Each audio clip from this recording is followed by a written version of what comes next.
Baramulla encounter में सुरक्षा बलों को बड़ी कामयाबी हाथ लगी है। चकपट्टर इलाके में आतंकी मारा गया है। कल शाम से चल रहा है एनकाउंटर। तो देखिए, बड़ी खबर आपको दे रहे हैं। बारामूला में सुरक्षा बलों को एक बड़ी कामयाबी हाथ लगी है। चकपट्टर इलाके में आतंकी मारा गया है, ये एक अहम जानकारी सामने आ रही है। आतंकियों से मुठभेड़ जारी है। जम्मू कश्मीर से ये बड़ी खबर। कल शाम से ही एनकाउंटर चल रहा है। बारामूला में 2 से 3 आतंकियों के छिपे होने की खबर है। तो बारामूला में सुरक्षा बलों को कामयाबी मिली है। एक आतंकी को ढेर कर दिया गया है, लेकिन इस बीच हमारे जवान भी जो शहीद हुए हैं। चकपट्टर इलाका जो बताया जा रहा है, यहां पर आतंकी मारा गया है। हमारे साथ महराज अहमद इस वक्त सीधे जुड़ रहे हैं घाटी से और ज्यादा अपडेट्स के लिए। महराज, एक बड़ी कामयाबी तो मिली है एक आतंकी को ढेर करने की इस इलाके में, लेकिन चुनौती बड़ी है। कितने आतंकी हो सकते हैं, क्योंकि पूरे इलाके में सर्च ऑपरेशन चल रहा है। बिल्कुल निधि, बता दें कल शाम को ये जो है सुरक्षा बलों को पक्की सूचना के आधार पे जो कह सकते हैं कि ऑपरेशन शुरू किया गया। अभी भी ऑपरेशन चल रहा है। हालांकि औपचारिक तौर पर जो है अभी कोई जो है मारा नहीं गया है। हालांकि सूत्रों के हवाले से एक मिलिटेंट जो है वो मार गिराया गया है। 2 से 3 मिलिटेंटों के छुपे होने की जो है यहाँ पे संभावना है और बताया जा रहा है जो सुरक्षा बल है उन्होंने पूरे इलाके को कॉर्डिनेट किया गया है। और जो यहाँ पे कोशिश की जा रही है सुरक्षा बलों द्वारा वो यही है कि जल्द से जल्द इन तीनों छुपे मिलिटेंटों को जो है मार गिराया जाए। जी निधि। जी बिल्कुल महराज, हमारे साथ आप जुड़े रहिएगा। देखिए, जम्मू कश्मीर के किश्तवाड़ में भी एनकाउंटर जारी है। एनकाउंटर में सेना के 2 जवान शहीद हो गए हैं, 2 घायल बताए जा रहे हैं। सुरक्षा बलों ने जैश के 3 आतंकियों को घेरा हुआ है। कश्मीर के किश्तवाड़ से खबर सामने आ रही है, यहां भी एनकाउंटर जारी है। और देखिए, एनकाउंटर में सेना के 2 जवानों के शहीद होने की भी जानकारी है। वहीं 2 जवान घायल भी बताए जा रहे हैं। देखिए, 2 जवानों की तस्वीर आपको दिखा रहे हैं जो शहीद हुए हैं इस मुठभेड़ के दौरान। सुरक्षा बलों ने जैश के 3 आतंकियों को घेर रखा है। पूरे इलाके को कॉर्डन ऑफ किया गया है और अभी भी कई आतंकियों के छिपे होने की जानकारी है। तो किश्तवाड़ में एनकाउंटर जारी है। किश्तवाड़ के चतरू में आतंकियों से मुठभेड़ की खबर है। आतंकियों से मुठभेड़ में सेना के 2 जवान शहीद हो गए। व्हाइट नाइट कॉर्प्स के नायब सूबेदार विपिन शहीद हो गए। वहीं व्हाइट नाइट कॉर्प्स के सिपाही अरविंद सिंह भी शहीद हो गए। मुठभेड़ में 2 जवान घायल बताए जा रहे हैं, जिनका अस्पताल में इलाज चल रहा है। सेना ने जंगलों में छिपे 3-4 आतंकियों को घेर रखा है। जैश के 3 आतंकी की मौजूदगी की सूचना मिली थी और सूचना मिलने पर तलाशी अभियान शुरू किया गया। तलाशी अभियान के दौरान आतंकियों से मुठभेड़ हुई। और आइए एक नजर डाल लेते हैं कि इस साल जम्मू कश्मीर में बड़ी आतंकी घटनाएं कौन सी हुई हैं। आपको बता दें 2024 में कब बड़ी घटनाएं, कब बड़ी वारदातें, आतंकी वारदातें हुई। 11 जून आपको बता दें हीरानगर में कठुआ में मुठभेड़ में 2 आतंकी मार गिराए गए थे। हमारे 1 जवान शहीद हुए थे इस मुठभेड़ में। 12 जून डोडा में जो मुठभेड़ हुई, सर्च टीम पर आतंकी हमला किया गया, 1 पुलिसकर्मी घायल हुए। इसके अलावा 26 जून की तारीख भी आपको याद दिला दें, डोडा में ही सुरक्षा बलों ने 3 आतंकियों को मार गिराया, जिसमें हमारे 1 जवान शहीद हो गए। 7 जुलाई मंजाकोट राजौरी में सेना के कैंप पर हमला हुआ, 1 जवान घायल हुए। इसके अलावा 8 जुलाई कठुआ में सेना के वाहन पर अटैक हुआ और 5 जवान हमारे घायल हुए। तो 2024 में आतंकी घटनाएं बढ़ी हैं और शुरुआत से ही बढ़ी हैं, खास करके जून और जुलाई के महीने। 15 जुलाई डोडा में सर्च ऑपरेशन के दौरान आतंकियों की फायरिंग हुई, जिसमें 5 जवान हमारे शहीद हो गए। और 11 अगस्त अनंतनाग में आतंकियों से मुठभेड़ में 2 जवान शहीद हो गए। अगस्त में भी आतंकी घटनाएं हुई। सितंबर में भी 13 सितंबर किश्तवाड़ में आतंकियों से जो मुठभेड़ है, 2 जवान शहीद हो गए। तो ये जो ताजा मुठभेड़ हो रही है आतंकियों के साथ, इसमें सर्च ऑपरेशन चलाया जा रहा है। और 2024 में अलग अलग महीनों में कितने आतंकी मारे गए, इस पर भी एक नजर डाल लीजिए। जम्मू कश्मीर में आतंक पर चोट। और देखिए, आपको पूरा डेटा हम दिखा रहे हैं कि 2024 अगर साल की बात करें तो कितने आतंकी मारे गए। सबसे पहले जुलाई 13 को बताया जा रहा है, जुलाई में 13 आतंकी मारे गए। वहीं जून के महीने में कुल 11 आतंकी मारे गए हैं। मई में 5 आतंकियों को मौत के घाट उतार दिया गया। वहीं अप्रैल में 4 आतंकी मारे गए हैं। फरवरी और मार्च की बात करें तो किसी भी तरीके की कोई घटना ऐसी सामने नहीं आई, लेकिन जनवरी के महीने में 1 आतंकी मार गिराया गया। सोर्स है साउथ एशियन टेररिज्म पोर्टल। तो देखिए, अब घाटी से आतंकियों का खात्मा हो रहा है। चुन चुनकर आतंकियों को मौत के घाट उतारा जा रहा है, क्योंकि घाटी में अशांति फैलाने की फिराक में रहते हैं आतंकी और अलग अलग छिटपुट घटनाओं को अंजाम देते रहते हैं। लेकिन सुरक्षा बलों की पूरी नजर बनी हुई है आतंकियों की हर एक गतिविधि पर। और ये पूरा डेटा 2024 साल के अलग अलग महीनों का हम आपको दिखा रहे हैं कि कब कितने आतंकी मारे गए। सबसे ज्यादा जुलाई के महीने में कुल 13 आतंकी मारे गए हैं। जून के महीने में 11 आतंकियों को मारा गया है। और अभी बारामूला से किश्तवाड़ तक जिस तरीके से एनकाउंटर चल रहा है, मुठभेड़ जारी है, वहां भी कहा जा रहा है कि 2 से 3 आतंकियों के छिपे होने की खबर है। वही एक आतंकी को मार गिराया गया है। तो देखिए, किश्तवाड़ में एनकाउंटर चल रहा है। इस बीच एक और दुखद खबर सामने जरूर आई है कि 2 जवान शहीद हो गए हैं। 2 जवान घायल बताए जा रहे हैं जिनका इलाज चल रहा है।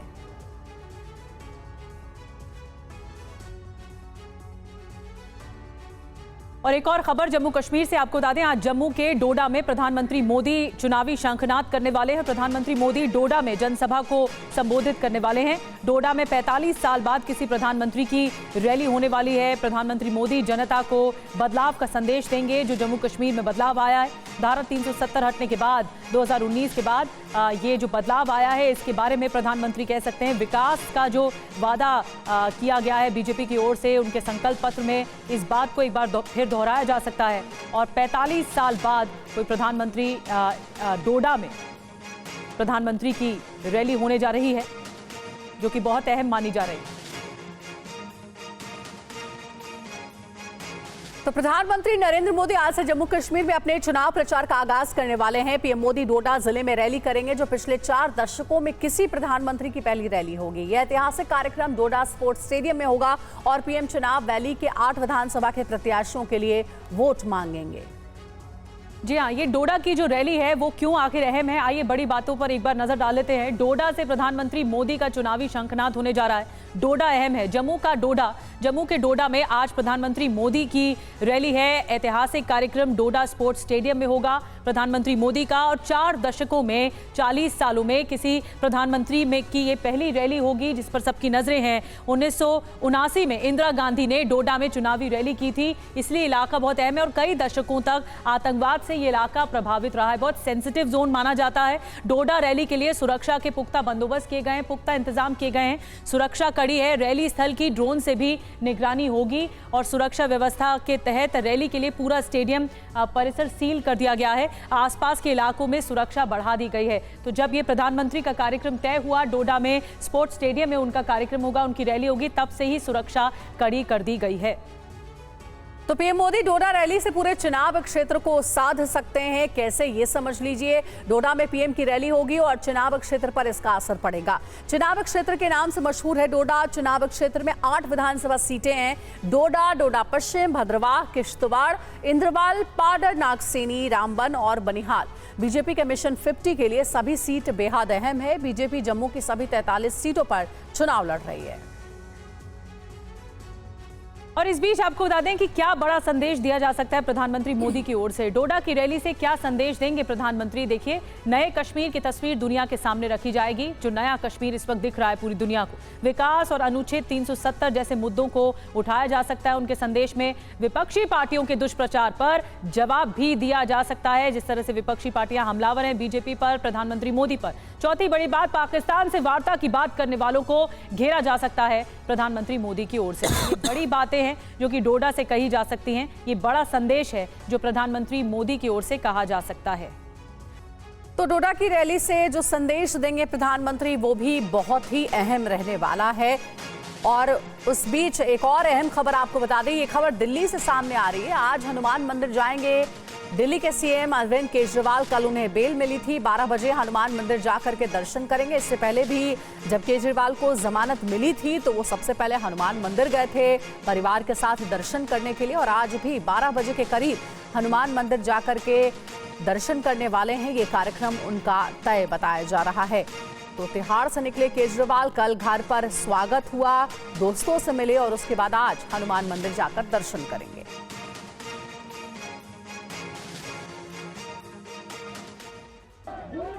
दिल्ली शराब घोटाले में सुप्रीम कोर्ट से जमानत मिलने के बाद जेल से रिहा होने के बाद केजरीवाल आज हनुमान जी का आशीर्वाद लेंगे।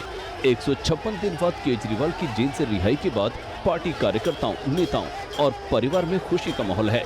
रिहाई के बाद घर पहुंचे तो उनकी माता ने आरती उतारी, पत्नी ने माला पहनाकर स्वागत किया। इस मौके पर सांसद संजय सिंह, मनीष सिसोदिया और भगवंत मान समेत पार्टी के सभी बड़े नेताओं ने गले लगाया। रिहाई के बाद कार्यकर्ताओं के बीच पहुंचे केजरीवाल ने कहा कि वो राष्ट्र विरोधी ताकतों के खिलाफ लड़ाई जारी रखेंगे। मेरे शरीर का एक एक टुकड़ा, मेरे खून का एक एक टुकड़ा देश के लिए समर्पित है। मैंने जिंदगी में बहुत संघर्ष किया है,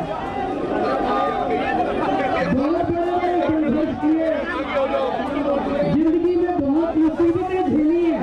इनकी जेल की सलाखें केजरीवाल के हौसले को कमजोर नहीं कर सकती। और इस वक्त बहुत बड़ी खबर आ रही है शिमला मस्जिद विवाद को लेकर। मस्जिद विवाद में आज बंद बुलाया गया है, हिमाचल बंद का ऐलान किया गया है और ये विवाद बढ़ता जा रहा है। कल हिंदू संगठनों के लोग लगातार प्रदर्शन कर रहे हैं। वीएचपी ने हिमाचल बंद का ऐलान कर दिया है। आज हिमाचल प्रदेश बंद का ऐलान वीएचपी की ओर से किया गया है। जो पुलिस के जरिए लाठीचार्ज हुआ था, जिस दिन बहुत ज्यादा विरोध प्रदर्शन हो रहा था, उस दिन के विरोध में ये बंद बुलाया गया है, बंद का ऐलान किया गया है। हिमाचल प्रदेश में संजौली मस्जिद विवाद थमने का नाम नहीं ले रहा है। मस्जिद गिराने की मांग को लेकर हिंदू संगठन लगातार प्रदर्शन कर रहे हैं। आज वीएचपी समेत कई हिंदू संगठनों ने हिमाचल बंद का ऐलान किया है। पुलिस लाठीचार्ज के विरोध में इन संगठनों ने बंद का आह्वान किया है। हिमाचल प्रदेश के प्रत्येक संस्थान में, प्रत्येक जिला के अंदर जहां भी उन्होंने अवैध तरीके से निर्माण किया है, उसे तोड़ने की आवश्यकता है। हमने एक निवेदन हिमाचल प्रदेश के सभी व्यापार मंडलों से किया है, उनसे करबद्ध अपील की है कि शनिवार को 14 तारीख को आप 10 से 12 बजे तक अपने व्यापारिक प्रतिष्ठानों को बंद करें। हिंदू संगठनों ने व्यापारियों से दुकान बंद करने की अपील की है। हालांकि व्यापार मंडल शिमला ने दुकानें खुली रखने का ऐलान किया है। रैली अगर निकाली जाएगी तो उसमें शिमला व्यापार मंडल नहीं है, क्योंकि हमारे से कोई बात नहीं हुई है। हमारे कारोबारी बाजार खोलेंगे, बाजार खुले रहेंगे, जैसे विरोध प्रदर्शन होता है। अगर वैसा वो किसी हिंदू संगठन ने करना है तो वो करें, कोई दिक्कत नहीं है, पर बाजार खुले रहेंगे। और वहीं हिमाचल प्रदेश के मंडी में निगम आयुक्त ने बिना अनुमति के बनाई गई मस्जिद को तोड़ने के आदेश दिए और इसके लिए 30 दिन का समय दिया गया है। हमेशा शांत रहने वाला हिमाचल प्रदेश कई दिनों से अशांत है। इस अशांति की वजह अवैध निर्माण है। संजौली में अवैध मस्जिद निर्माण के खिलाफ उठा आक्रोश अब धीरे धीरे प्रदेश के अन्य जिलों तक पहुंच रहा है। मंडी में भी अवैध मस्जिद के खिलाफ हिंदू संगठनों ने विरोध प्रदर्शन किया और मस्जिद को गिराने की मांग की। विरोध प्रदर्शन के बीच मंडी के जेल रोड पर बने 30 साल पुरानी मस्जिद को तोड़ने का फरमान जारी किया गया है। नगर निगम आयुक्त एचएस ने मस्जिद की 2 अवैध मंजिल को गिराने का आदेश दिया है। उन्हें ये बताया गया है, ये फैसला दिया गया है कि वो 30 दिन के अंदर उस भवन को उस भवन के निर्माण से पहले की जो अवस्था थी उसमें ले आए। अन्यथा फिर हम जो है विभागीय कार्रवाई करते हुए उनके रिस्क और कॉस्ट पे उसका जो आगे कार्रवाई है वो करेंगे। इससे पहले इस मस्जिद को गिराने को लेकर प्रदर्शन कर रहे लोगों को प्रशासन ने आश्वासन दिया था, लेकिन लोगों की मांग है कि इसे जड़ से हटाया जाए। और हिमाचल प्रदेश के इस विवाद को लेकर लगातार सियासत भी गर्माती जा रही है। केंद्रीय मंत्री गिरिराज सिंह ने तो ये कह दिया है कि जिस तरह से हिमाचल के हिंदू एकजुट हैं, यूनाइट हैं, वैसे ही पूरे देश के हिंदुओं को एकजुट होना चाहिए।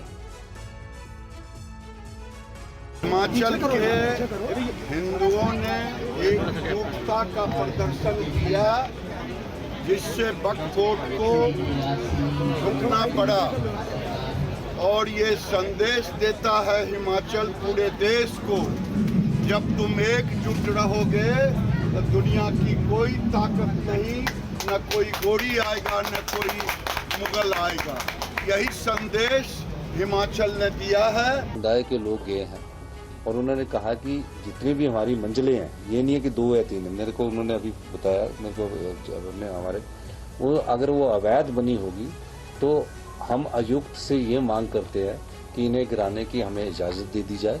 तो वो कानूनी प्रक्रिया की, क्योंकि कोर्ट में वो केस लगा है और जो भी इस कहीं भी कोई अवैध निर्माण होगा, किसी भी प्रकार का अवैध निर्माण किसी भी समुदाय के लोगों ने किया होगा, हमारी सरकार कानून के तहत हर प्रक्रिया को करने के लिए तैयार है। पटना के नजदीक वक्फ बोर्ड की एक जमीन को लेकर विवाद खड़ा हो गया है। स्थानीय लोग फतुहा में सरकारी जमीन को वक्फ बोर्ड की जमीन बताकर निर्माण कार्य करने का आरोप लगा रहे हैं। केंद्र सरकार वक्फ संशोधन बिल लाने की तैयारी में है। संशोधन बिल को लेकर जेपीसी की बैठक हो रही है। देश भर में वक्फ की जमीन पर सवाल उठ रहे हैं। आरोप लगते रहे कि वक्फ बोर्ड सरकारी जमीन पर कब्जा कर रही है। इन आरोपों के बीच बिहार की राजधानी पटना में वक्फ बोर्ड पर अवैध कब्जे का आरोप लगा है। बिहार की राजधानी पटना से सटे फतुहा में वक्फ बोर्ड के बीच तनातनी का मामला अभी शांत भी नहीं हुआ कि फतुहा में ही रेलवे स्टेशन के नजदीक एक कब्रिस्तान के पास बने मार्केट को लेकर विवाद खड़ा हो गया है। स्थानीय लोगों का आरोप है कि ये जमीन सरकारी है। वक्फ बोर्ड की जमीन बताकर मार्केट बनाने के नाम पर पैसे की उगाही का आरोप है। ये कब्रिस्तान के नाम पे अधिग्रहण कर लिया इन्होंने काफी भूमि, और उसमें 14 अर्धनिर्मित दुकान है, और आगे करीबन इसमें 40-50 दुकान है जो गरीब लोग लगाते हैं। उनसे इन लोग महीना चाहते हैं, महीने का डिमांड करते हैं। लोगों का आरोप है कि दुकान के नाम पर इनसे पैसा लिया गया है। तो सार्वजनिक जमीन पर व्यक्तिगत को तो मार्केट बना नहीं सकता है। उसका सचिव बता रहा है कि मेरा जमीन है। स्थानीय लोगों का कहना है कि प्रधानमंत्री स्वनिधि योजना के तहत लोन लेकर अपना कारोबार कर रहे हैं। इस बीच वक्फ बोर्ड संशोधन बिल को लेकर विरोध भी जारी है। मुस्लिम संगठनों ने जुमे की नमाज के दौरान मस्जिदों से क्यूआर कोड स्कैन कर वक्फ बिल के विरोध में अपनी राय दी है। वक्फ संशोधन विधेयक को लेकर मुस्लिम संगठनों के साथ कई दलों ने विरोध किया है। कांग्रेस सांसद तारिक अनवर की अगुवाई वाली ऑल इंडिया कौमी तंजीम ने वक्फ संशोधन विधेयक को लेकर जेपीसी के सामने आपत्ति जताई है। वहीं इटावा में वक्फ बोर्ड संशोधन बिल के विरोध में मुस्लिम धर्मगुरुओं और संगठनों ने जुमे की नमाज के दौरान मस्जिदों के बाहर क्यूआर कोड से स्कैन करवाकर विरोध दर्ज किया है। उस बिल के खिलाफ अपनी राय पेश करें और जिस कदर हो सके ज्यादा से ज्यादा अपनी राय पेश करें ताकि जो वो बिल पास न हो सके। मुस्लिम धर्म गुरु ने कहा कि सियासी पार्टियां मुस्लिमों का वोट तो लेते हैं, लेकिन उसके साथ कभी खड़े नहीं होते हैं। बीजेपी जिसको लोग फिरका परस्त पार्टी कहते हैं, उसके मुकाबला करती हैं, उसका विरोध करती हैं। इसी बुनियादों पर वो मुसलमानों का वोट तो लेना जानती हैं, लेकिन कोई ऐसा मसला सामने आता है जिसमें डायरेक्ट मुसलमान प्रभावित होते हैं, उसमें वो अपने आप को सॉफ्ट हिंदू बना करके अपने वोट बैंक के बचाने के चक्कर में वो खामोश रहती है। बिहार के रोहतास नगर में एक स्लोगन को लेकर विवाद हो गया है, जिसके बाद प्रवेश द्वार से उस स्लोगन को हटाना पड़ा है। क्या है विवाद, आइए देखते हैं रिपोर्ट। रोहतास नगर पंचायत के प्रवेश द्वार पर लिखे इसी स्लोगन को लेकर सवाल उठ रहे हैं, जिसमें लिखा था कि राजा रोहितेश्वर और अकबर की धरती पर आपका स्वागत है। इस स्लोगन पर कई लोगों ने आपत्ति जताई। विवाद बढ़ने के बाद बोर्ड पर से राजा अकबर के साथ राजा रोहितेश्वर के नाम को भी हटा दिया गया। कुछ लोगों ने इसके लिए नगर परिषद के मुख्य पार्षद शंबुल आरा और उप मुख्य पार्षद नसीमा खातून को जिम्मेदार बता रहे हैं। जो भी उसमें लिखा था जिससे लोगों को आपत्ति थी, हमने पूरा स्लोगन ही बंद करा दिया ताकि ये मैटर कहीं पे जाए नहीं। तो बाकी यही है, हम लोगों ने तो शांति में जो भी लोगों को लगा वो हमने करने की कोशिश करा जिससे भी आपत्ति थी। वहीं पार्षद प्रतिनिधि ने कहा कि ये कोई मामला नहीं था, जानबूझकर इसे तुल दिया गया। निश्चित रूप से यहाँ की एकता को साधते हुए हमारे हिंदू मुस्लिम की एकता जो बरकरार थी रोहतास में, वो इतिहास बचा रहे, उसको देखते हुए राजा रोहितेश्वर और राजा अकबर का जिक्र किया गया था तोरण द्वार पे, और उस पर लोगों का विवाद हुआ। कुछ ऐसी मानसिकता के लोगों का विवाद था, उस विवाद का हल कर लिया गया है। और कोलकाता रेप मर्डर केस के विरोध में जूनियर डॉक्टरों का प्रदर्शन लगातार जारी है। कोलकाता के प्रदर्शनकारी डॉक्टरों ने राष्ट्रपति और प्रधानमंत्री को एक खत लिखकर, एक चिट्ठी लिखकर इस मामले में दखल की मांग की है। कोलकाता में महिला डॉक्टर की हत्या के बाद से लगातार प्रदर्शन जारी है। जूनियर डॉक्टर न्याय की गुहार लगाते हुए 34 दिनों से धरने पर बैठे हैं। हड़ताल पर बैठे जूनियर डॉक्टरों ने राष्ट्रपति द्रौपदी मुर्मू और प्रधानमंत्री नरेंद्र मोदी को 4 पन्नों का पत्र लिखा है। इस लेटर में डॉक्टरों ने आरजीकर अस्पताल गतिरोध मामले में हस्तक्षेप की अपील की है। डॉक्टरों ने कहा है कि इस कठिन समय में आपका हस्तक्षेप हम सभी के लिए प्रकाश की किरण के रूप में काम करेगा, जो हमें अंधेरे से बाहर निकालने का रास्ता दिखाएगा। डॉक्टरों ने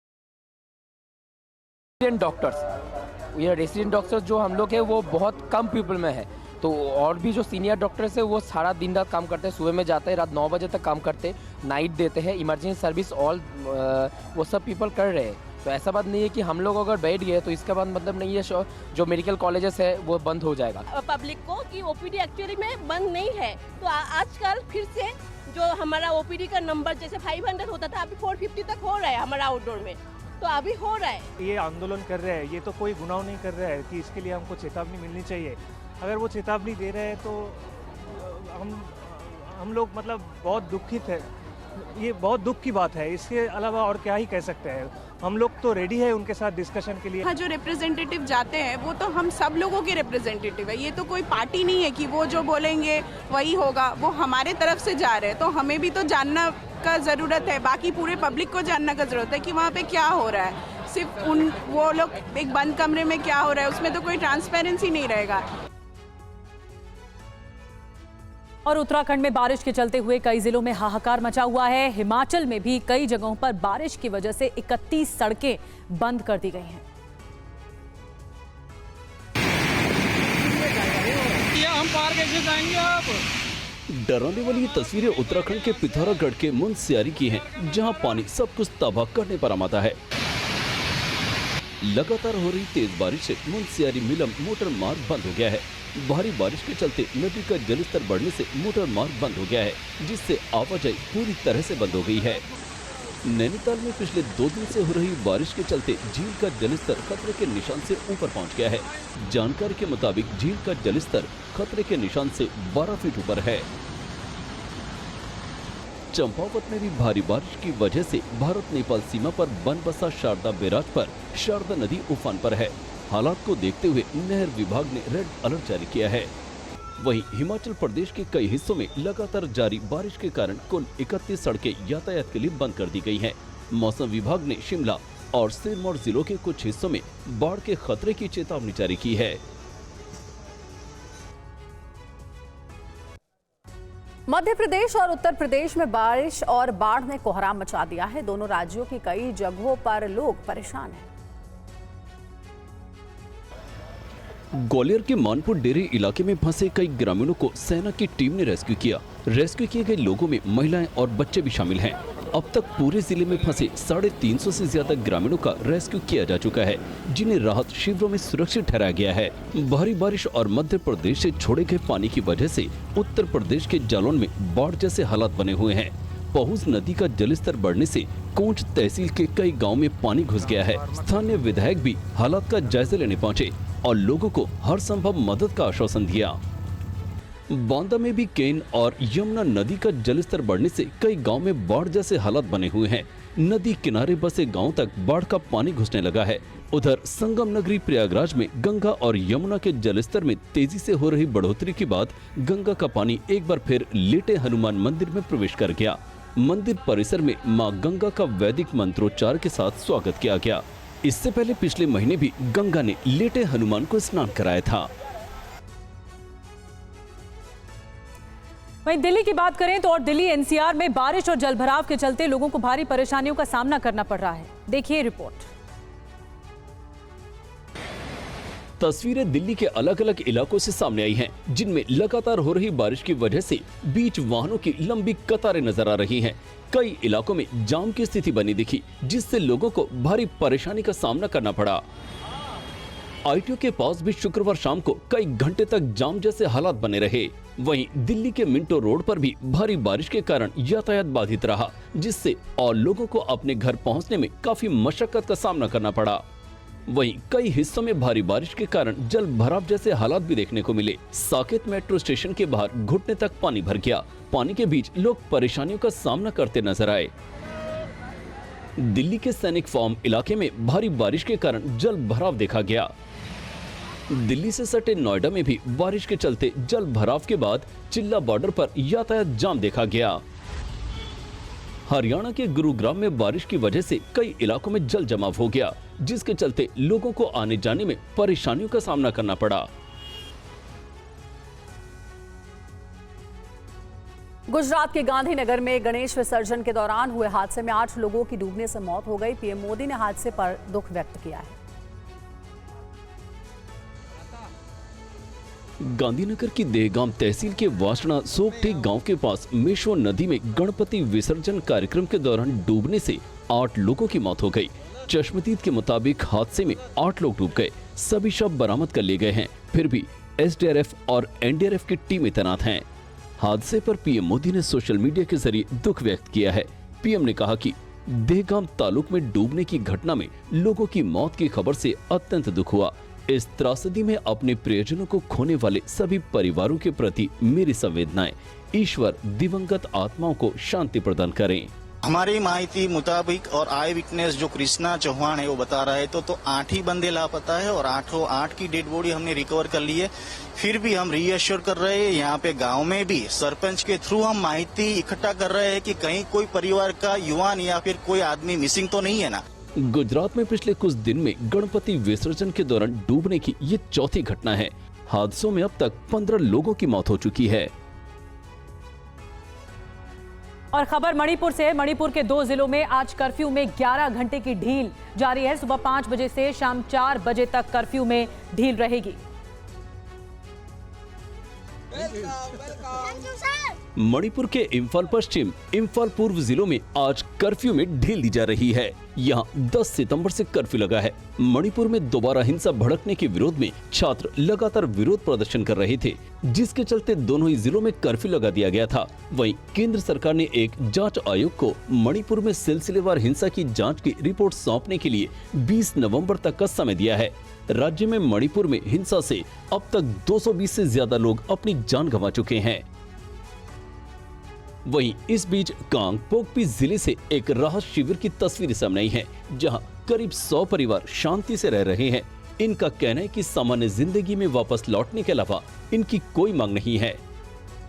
मणिपुर में जो हालत है अभी, ये हालात जो है एक तरफा या 2 तरफा से नहीं होगा। ये जो मैं चाहूँगा इसमें कि केंद्र सरकार इसमें दखल अंदाजी फुल दे। अगर केंद्र सरकार इसमें दखल अंदाजी नहीं देती है तो ये जो 1.5 साल चल रहा है अभी तक, ये 2.5 साल और चलेगा। कर्नाटक में बीजेपी और आरएसएस नेताओं के बीच अहम बैठक हुई। मीटिंग में संगठन से जुड़े कई मुद्दों पर चर्चा हुई।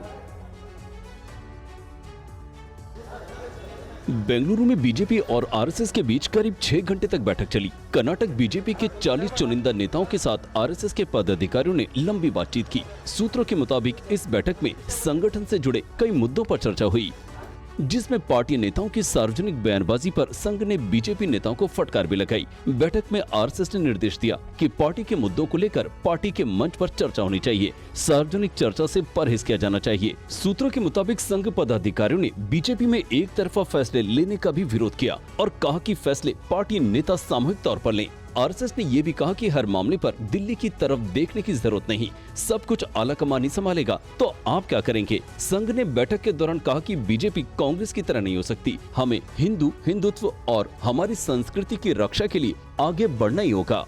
बैठक में संघ पदाधिकारियों ने यह भी कहा कि ज्यादातर वो बीजेपी के अंदरूनी मामलों में हस्तक्षेप नहीं करते, लेकिन पार्टी के अंदरूनी कलह और बिगड़ती स्थिति को देखते हुए उन्हें ऐसा करने के लिए मजबूर होना पड़ा है। और आइए खबरों में आगे बढ़ते हैं। राम मंदिर निर्माण समिति की अयोध्या में हो रही बैठक का आज तीसरा दिन है। दूसरे दिन की बैठक के बाद राम मंदिर निर्माण समिति के अध्यक्ष नृपेंद्र मिश्र ने बताया कि राम मंदिर परिसर का काम अगले साल जून तक पूरा हो जाएगा। अयोध्या में बन रहे राम मंदिर के निर्माण कार्य की समय सीमा 2 महीने बढ़ा दी गई है। राम मंदिर निर्माण समिति के अध्यक्ष नृपेंद्र मिश्र ने कहा कि मंदिर निर्माण दिसंबर तक पूरा नहीं हो पाएगा। फरवरी के अंत तक ही 3 मंजिला 161 फीट ऊंचा राम मंदिर बनकर तैयार हो पाएगा। साथ ही राम मंदिर समेत दूसरे मंदिरों के बनने की समय सीमा जून 2025 तय की गई है। मिश्र के मुताबिक मजदूरों की कमी और मौसम के चलते मंदिर निर्माण की गति प्रभावित हुई है। लगभग अनुमान से 2 महीने पीछे चल रहे हैं। वेदर कंडीशन है वो बहुत सहायक नहीं है, लेकिन सभी चीज़ों को ध्यान में रखते हुए यह प्रयास किया जा रहा है कि श्रमिकों की संख्या बढ़ाई जाए। राम मंदिर परिसर में बनने वाले ऑडिटोरियम, गेस्ट हाउस और ट्रस्ट कार्यालय के निर्माण की आधारशिला अक्टूबर में रखी जाएगी। लोकसभा में नेता विपक्ष राहुल गांधी ने रायबरेली के मिथुन सलून को रिटर्न गिफ्ट भेजे। राहुल गांधी ने मिथुन के सलून में चुनाव प्रचार के दौरान दाढ़ी ठीक कराई थी। कांग्रेस कार्यकर्ताओं ने नेता प्रतिपक्ष राहुल गांधी की ओर से भेजे गए उपहारों को रायबरेली के मिथुन के सैलून तक पहुंचा दिया गया। राहुल ने मिथुन को एक shampoo chair, 2 hair cutting chair और एक इन्वर्टर बैटरी उपहार में भेजी है। राहुल के तोहफे पाकर मिथुन ने उनका आभार व्यक्त किया और कहा कि राहुल गांधी के दुकान में आने और कटिंग करवाने के बाद से उसकी दुकान में ग्राहकों की संख्या और आमदनी दोनों बढ़े हैं। अभी तो बैठे हुए नहीं, तब तक चले जाते घर पे और हमारा धंधा भी बहुत अच्छा चलने लगा। राहुल सर जी की वजह से आज हमारा 3 गुना धंधा बढ़ गया है। जिस तारीख को आए थे उस तारीख हमारे लिए समझ लो बहुत अच्छा दिन है। राहुल गांधी लोकसभा चुनाव प्रचार के दौरान 13 मई को लालगंज में एक जनसभा में शामिल हुए थे। वहां से निकलने के बाद उन्होंने ब्रजेंद्र नगर में मिथुन के सैलून में अपनी दाढ़ी सेट कराई थी। राहुल गांधी के दाढ़ी और बाल कटवाने का वीडियो भी सोशल मीडिया में जमकर वायरल हुआ था। इससे पहले राहुल मोची को भी उपहार भेज चुके हैं। और इस बीच एक बहुत बड़ी खबर आ रही है, बारामूला से आ रही है। बारामूला एनकाउंटर में एक आतंकी ढेर कर दिया गया है। सुरक्षा बलों की गोली से घायल आतंकी का वीडियो अब सामने आया है। चकपट्टर इलाके में, जैसा कि हम पहले आपको बता रहे थे, आतंकी को ढेर किया गया है। इसी इलाके में ये मारा गया। अब इस इलाके में घायल आतंकी का जो वीडियो है वो सामने आया है। ये देखिए, ये तस्वीरें हम आपको दिखा रहे हैं, कुछ देर पहले की ये तस्वीरें हैं। सुरक्षा बलों की गोली से ये आतंकी घायल हुआ और इसका ये वीडियो सामने आया। एक्सक्लूसिव तस्वीरें TV9 भारतवर्ष आप तक पहुंचा रहा है। घायल आतंकी की तस्वीर सामने है। ये घायल हो चुका है। सुरक्षा बलों की तरफ से जो मुठभेड़ आगे बढ़ाई जा रही थी, गोली लगी है इस आतंकी को और ये घायल हो चुका है। ये तस्वीर कैमरे में कैद हो गई। TV9 भारतवर्ष आपको एक्सक्लूसिव तस्वीरें दिखा रहा है जहां पर लगातार फायरिंग हो रही थी आतंकियों की तरफ से। जैसा कि हमारे सहयोगी महराज अहमद कुछ देर पहले बता रहे थे, 2 से 3 आतंकी इसी इलाके में हो सकते हैं। और आइए बिग वॉल के जरिए आपको तस्वीरें थोड़े विस्तार से दिखाते हैं किस तरह से घायल हुआ है ये आतंकी। सुरक्षा बलों की जो गोलियां लगी उसके बाद ये आतंकी घायल हुआ और इसकी ये एक्सक्लूसिव तस्वीर कैमरे में कैद हो गई। ये देखिए, लगातार सर्च ऑपरेशन चलाया जा रहा है। चकपट्टर इलाका जो बताया जा रहा है, जहां पर इस आतंकी घायल आतंकी को देखा जा सकता है। इसके हाथ में देखिए असला है और पीछे बैकपैक भी आप देख रहे हैं। समझ में आ रहा है कि इसके पास कितना गोला बारूद होगा। ये आतंकी जब घायल हुआ तब ये तस्वीर कैद हो गई। सुरक्षा बलों की गोली से घायल हुआ ये आतंकी और एक बड़ा ऑपरेशन इस इलाके में चलाया जा रहा है। बारामूला का चकपट्टर इलाका है जहां पर ये बड़ा ऑपरेशन चलाया जा रहा है। आप ये तस्वीरें देखिए, साफ तौर पर ये घायल आतंकी को देख पा रहे हैं। घायल आतंकी की तस्वीर सामने आना बताता है कि किस तरह से इस एनकाउंटर को अंजाम दिया गया और पहले घायल किया गया और फिर आगे एक तरह से सफाई करने की पूरी कोशिश है। महराज अहमद और ज्यादा जानकारी के साथ इस वक्त फोन लाइन पर हमारे साथ जुड़ गए हैं। महराज, तस्वीरें हम दिखा रहे हैं इस घायल आतंकवादी की। जब सुरक्षा बल एनकाउंटर को अंजाम दे रहे थे उसी वक्त ये गोली आतंकी को जाकर लगी और वो घायल हो गया। देखिए, बिल्कुल दीदी, इरफान मैं बात कर रहा हूं और आपको बता दूं, ये नॉर्थ कश्मीर के बारामूला जिले के तापर इलाके में मुठभेड़ आज शुरू हुआ, जहां से 2 से 3 आतंकियों को सुरक्षा बलों द्वारा घेरा गया। उसके बाद एक बड़ा मैसिव ज्वाइंट ऑपरेशन चलाया गया और TV9 भारतवर्ष के पास ये एक्सक्लूसिव तस्वीरें हैं ड्रोन की। ड्रोन से ये फुटेज लिया गया है। सुरक्षा बलों की तरह जो ऑपरेशनल टीम का हिस्सा है उनकी तरफ से ये फुटेज लिया गया है। इसमें आप देख सकते हैं एक आतंकी जो है उन्हें गोली लगी है, पूरा हथियारों से वो लेस है। पैक लगाकर आप उसे देख सकते हैं, हथियार हाथ में है और वो गंभीर रूप से घायल है। 2 से 3 आतंकी थे, 2 आतंकी मारे गए। इसकी पुष्टि TV9 भारतवर्ष को सुरक्षा बलों के टॉप सोर्सेज ने किया है। 1 आतंकी घायल है, इस तरह की फिलहाल खबरें आ रही है, क्योंकि 2 से 3 आतंकियों को इस तापर इलाके में ट्रैप किया गया था। आपको मैं बता दूं, तापर बिल्कुल पलहालन के नजदीक वाला इलाका है। ये कह सकते हैं 5 साल पहले की अगर बात करें, पूरा अलगाववादियों और आतंकी गतिविधियों का गढ़ रहा करता था और सुरक्षा बलों के ऑपरेशन ऑल आउट के चलते इस इलाके में आतंकी गतिविधियों पर निरंतर रखा गया था। अब जो कि चुनाव है उसके चलते सुरक्षा को चाक चौबंद किया गया, उसके चलते स्पेशल। लेकिन इरफान, ये जो घायल आतंकी की तस्वीर हम दिखा रहे हैं, इरफान, घायल आतंकी की जो तस्वीर दिखा रहे हैं, ये वही आतंकी है जिसे ढेर किया गया है?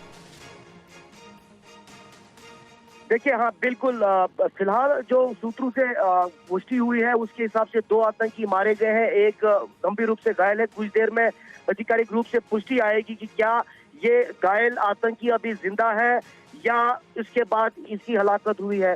फिलहाल 2 आतंकी मारे गए हैं, एक गंभीर रूप से घायल बताया जा रहा है। ऑपरेशन फिलहाल जारी है। जी, और इरफान, किस किस इलाके में ये ऑपरेशन चल रहा है, थोड़ा और डिटेल में अगर आप जानकारी दे पाए। बारामूला के किस किस जगहों पर ये ऑपरेशन को आगे बढ़ा रहे सुरक्षा बल? देखिए, बिल्कुल ये श्रीनगर से अगर चले तो उसके बाद राष्ट्रीय राजमार्ग पर पट्टन का एक इलाका आता है। पट्टन के सटीक में थोड़ा अंदरूनी इलाका तापर है जहां पर ये ऑपरेशन चल रहा है और सुरक्षा बलों को स्पेशल इनपुट मिला था कि इस इलाके में आतंकियों की मूवमेंट है, उसके आधार पर जो है उन्हें घेरा गया था और फिर आज सुबह। माफ कीजिए, मैं आपको रोक रही हूँ, आप नजर बना के रखिए। एक बड़ा एनकाउंटर चल रहा है, 2 आतंकवादी ढेर कर दिए गए। बड़ी कामयाबी हमारे सुरक्षा बलों को मिली है इस इलाके में और घायल आतंकी की तस्वीर भी सामने आ रही है जो TV9 भारतवर्ष आपको एक्सक्लूसिव तौर पर दिखा रहा है। और आज हिंदी दिवस है। हिंदी दिवस पर गृह मंत्री अमित शाह ने बधाई दी है। उन्होंने कहा है कि आज ये साल खास है क्योंकि हिंदी की राजभाषा बनने के 75 साल पूरे हो गए हैं। आप सभी को हिंदी दिवस की हार्दिक शुभकामनाएं। इस वर्ष का हिंदी दिन हम सब के लिए बहुत महत्वपूर्ण है क्योंकि 14 सितंबर 1949 को भारत की संविधान सभा ने हिंदी को संघ की राजभाषा के रूप में स्वीकार किया था। इसका 75वां साल पूरा हो रहा है। हिंदी ने कई उतार चढ़ाव देखे हैं, परंतु आज मैं इस मकाम पर खड़े रहकर निश्चित रूप से कह सकता हूं कि हिंदी और किसी स्थानीय भाषा के बीच में कोई स्पर्धा नहीं है। हिंदी एक प्रकार से सभी स्थानीय भाषाओं की सखी है, एक दूसरे के 2 पूरक है। चाहे गुजराती हो, मराठी हो, तेलुगु हो, हर भाषा हिंदी को मजबूती देती है, हिंदी हर भाषा को मजबूती देती है। बारामूला में सुरक्षा बलों को बड़ी कामयाबी। बारामूला एनकाउंटर में 3 आतंकी ढेर हुए हैं। एनकाउंटर में अब तक 3 आतंकियों को मारा गया है। सुरक्षा बलों का सर्च ऑपरेशन जारी है।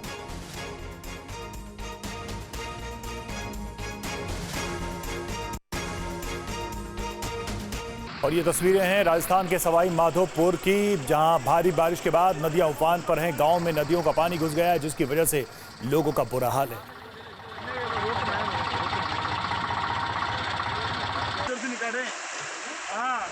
कचरा निकाल, 6 मीटर